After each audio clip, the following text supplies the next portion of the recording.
Dans le livre du prophète Saé, au chapitre 50, il est prophétise qu'un homme aurait une TRS belle loquence, et que cette loquence, lui, serait donnée par Jéhovah Dieu, une loquence accorde par lui. Et cet homme, après avoir eu cette TRS belle loquence, parce que sa langue était si belle, de TRS nombreuses personnes ont aussi graisse lui, la vie. Attendez, ce n'est peut-être pas. Le chapitre 50. J'aille oublie de quel chapitre il s'agit. Frère Hibert, va d'abord expliquer brièvement ce que cet homme raconte. Quel en est le contenu? Je ne le trouve pas.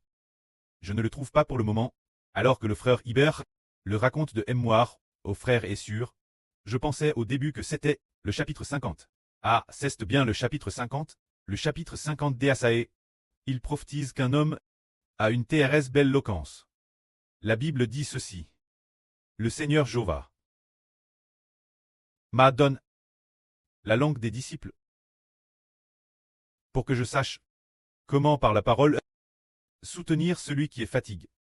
C'est-à-dire, la première phrase dit le Seigneur Jéhovah m'a donné la langue des disciples.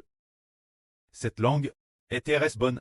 Quand cette langue, il parle TRS bien, et elle raconte qu'il est capable d'être enseigne. La langue des disciples. Qu'est-ce que c'est? Par qui a-t-il t'enseigne pour que sa langue soit si belle?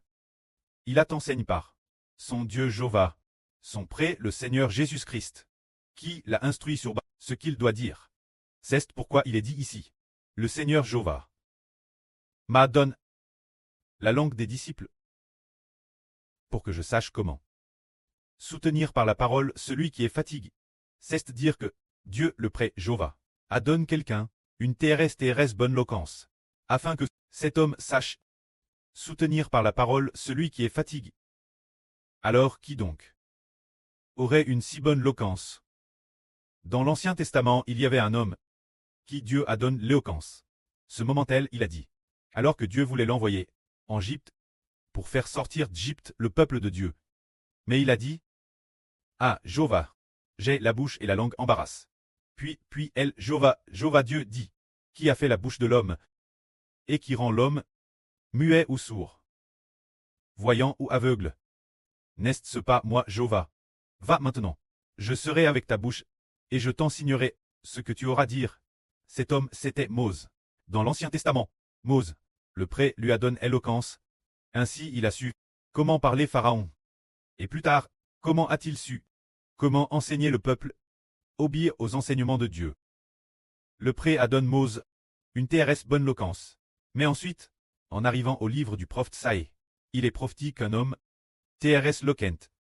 Cet homme, un jour en 2023, se dire il y a quelques années, en 22 ou 23, le frère Hbert a un peu oublié.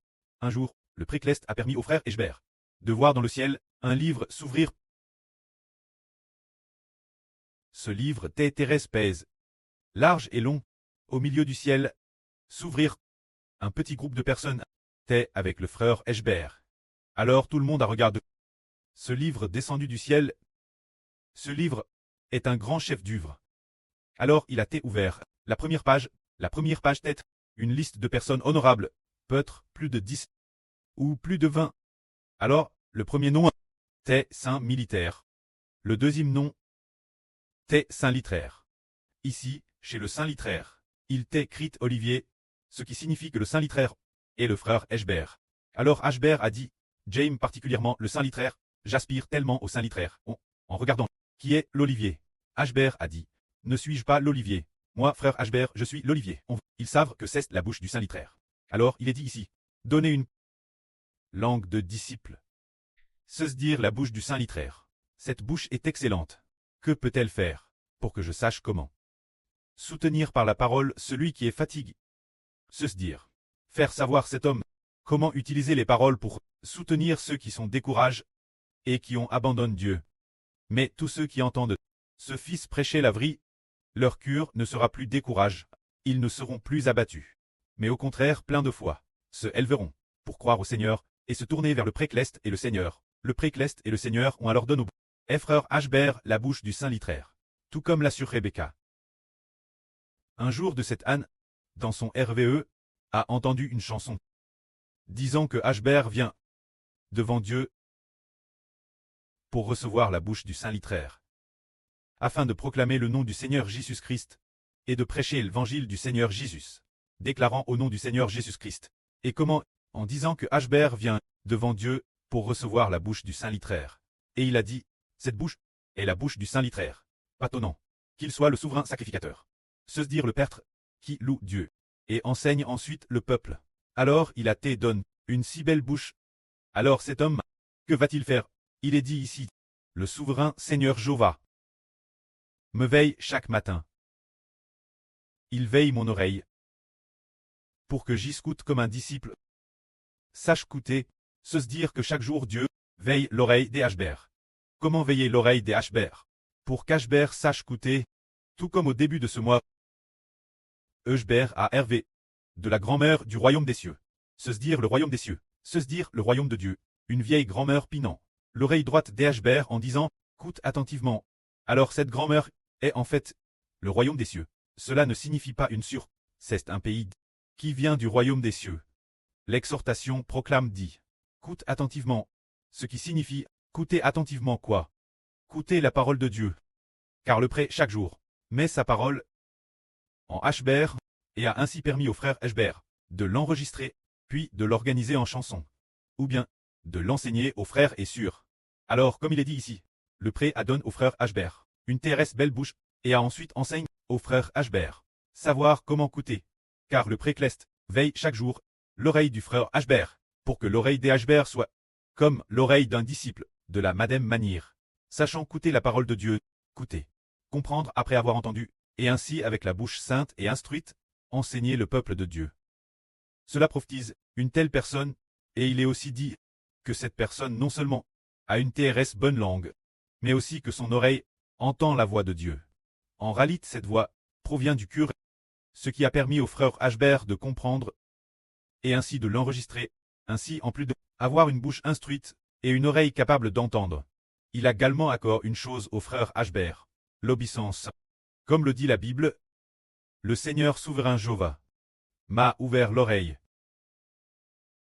Et je ne me suis pas rebelle, ni ne me suis retiré. J'aille pressant mon dos ceux qui me frappaient. Je les ai laissés me frapper. Et mes joues ceux qui m'arrachaient la barbe. La barbe de mes joues, je les ai laissés l'arracher. C'est-à-dire, si l'on frappe le dos du frère Ashbert, il le laisse frapper. Si l'on arrache celle du frère Ashbert, la barbe de ses joues, ce qui signifie qu'il le laisse l'arracher, il est dit on m'a insulte. On a crache sur moi, et je n'ai pas cache mon visage. C'est-à-dire, les gens insultent le frère Ashbert. Crash lance des crachats sur le visage du frère Ashbert. Le frère Ashbert ne cache pas non plus son visage, ne détourne pas son visage. Le laissant cracher sur le visage d'Ashbert, sur ses yeux, sur ses oreilles, sur son nez, sur sa bouche, le laissant cracher, le frère Ashbert semble penser que les crachats des gens, la salive des gens, sont comme de l'eau purifiée du robinet, en quelque sorte, sans ressentir la moindre honte. Pour quelle raison? Les crachats et les humiliations ne me font pas prouver de honte. La Bible dit ceci. Je ne serai point confus. Car le Seigneur souverain, Jéhovah m'aide. J'ai rendu mon visage dur comme du silex. Et je sais que je ne serai pas confus. Ce passage raconte comment le précleste donne une personne une langue instruite et la capacité d'écouter la voix de Dieu, ainsi qu'une nature obéissante et un cœur de totale confiance en Dieu. Alors pourquoi avoir donné cette personne de si belle qualité? Parce que Dieu veut travers cette personne très glorifiée. Il veut travers le frère Heber obtenir un tiers de l'humanité. Pour en faire ses enfants, il lui a donc donné une bouche éloquente et la compréhension de la parole de Dieu, ainsi qu'une nature obéissante, afin de propager le salut du précleste jusqu'aux exmis de la terre. Alors nous disons, tout comme le preux a toujours prophétisé qu'il y aurait une MRE, qu'il y a une MRE, qui est l'épouse de Dieu. Cette MRE, n'est-ce pas une vraie personne? Elle fait référence. Une nation, se dire qu'il y a une nation, pour sauver une nation. En réalité, cette nation sera appelée le royaume spirituel d'Israël. Alors comment la sauver?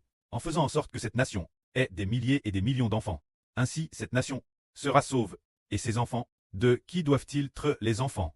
Pour pouvoir être sauve, ils doivent être les enfants de Dieu. Dieu veut obtenir de TRS nombreux enfants. Il a donc accepté son épouse, c'est comme un mari. qui, l'origine, aimait beaucoup son épouse, mais l'épouse ne tombait pas enceinte et n'enfantait pas. Alors le mari, avec le temps, espérant avoir un fils, mais sa femme n'enfantait toujours pas. Alors le mari est devenu progressivement froid envers son épouse. Mais plus tard, ce mari a fini par prendre une autre femme pour épouse et s'est marié avec elle. Il a divorcé de sa femme pour se marier avec une autre. Il pensait tort qu'en se mariant avec elle, il aurait des enfants. Plus tard, après être marié avec l'autre, il a effectivement eu des enfants. Plus tard, grâce à un test ADN l'hôpital, il a découvert qu'il n'est pas les siens. C'était sa nouvelle épouse, franchement Marie, qui avait commis l'adultère en secret. Les enfants naissent de cette grossesse n'étaient pas ses enfants, mais ceux d'un autre homme. Alors cet homme s'est dit, ah, elle, je me suis marié avec cette femme, mais elle a commis l'adultère avec un autre, et le fils qui est n'est pas le mien non plus. Alors qu'auparavant, j'avais abandonné, elle épouse divorce. Elle mttrs fidèle. C'est juste que, je lui en voulais. Je l'ai rejetée parce qu'elle n'enfantait pas. Mais, puisqu'elle est si fidèle, comment devrais-je l'accepter nouveau? Un jour, sa propre épouse est tombée enceinte, et a donné naissance à un fils, qui était son propre fils biologique. Oh, mon épouse est enceinte, et a donné naissance à un fils. C'est mon propre fils biologique. Je vais donc accepter mon épouse, Elle a DJ donne naissance avec moi, aux enfants de toute une nation. Les enfants de cette nation sont tous mes enfants biologiques. Alors, cette épouse accepte cette épouse. Cette épouse, c'est le précleste Jova, quand cette épouse, c'est le royaume de Dieu. Se dire le royaume des cieux. On dit que ce royaume des cieux est la nation d'Israël. La nation d'Israël de la nouvelle alliance, établie par alliance comme le royaume des cieux, que le frère Ashbert fait pâtre. Cette nationnelle qui gouverne pour faire pâtre et diriger cette nation, ceux qui naîtront l'avenir, de maintenant et pour toujours. Les enfants qui naissent sont tous NS de l'Esprit Saint, et aussi de l'Esprit du Seigneur Christ. Qu'ils sont NS, tous les hommes sont les enfants de Dieu. Le précleste a alors accepté la nation d'Israël, comme son épouse, comme son royaume, et a accord la vie éternelle ses propres enfants. Car ce sont tous les enfants, biologiques de Dieu. C'est de l'Esprit de Dieu et du Seigneur. Qu'ils sont NS, c'est pourquoi nous obtenons ainsi la vie éternelle. Alors comment s'accomplira cette chose? C'est par l'intermédiaire d'une personne, par l'intermédiaire de quelqu'un appelle la bouche de Wen Sheng. C'est dire que la prophétie biblique dit, le précleste donne un homme, la langue de ceux qui sont enseignés, ce fils, ainsi se nourrissons, ce fils est le frère Ashbert. Dans le livre du prophète Saé, le chapitre 8 dit aussi, le premier nom de ce nourrisson est Li Wen Sheng. Le nom de ce nourrisson, un enfant. Nous et un fils nous est donné, et on l'appellera conseiller merveilleux, Dieu puissant, préternel, prince de la paix. Regardons maintenant, son premier nom, appelle conseiller merveilleux. Conseiller merveilleux, ce qui signifie que sa bouche est RS bonne, capable de conseiller les gens pour qu'ils retournent Dieu. Conseiller merveilleux, nous comprenons que Dieu puissant est le nom le plus grand, mais pourtant, conseiller merveilleux est plat en premier, ce qui montre que la plus grande caractéristique de cette personne est sa grande éloquence. Le conseiller merveilleux, pour ramener les gens vers Dieu et le Seigneur. Que la gloire soit auprès et au Seigneur. Amen.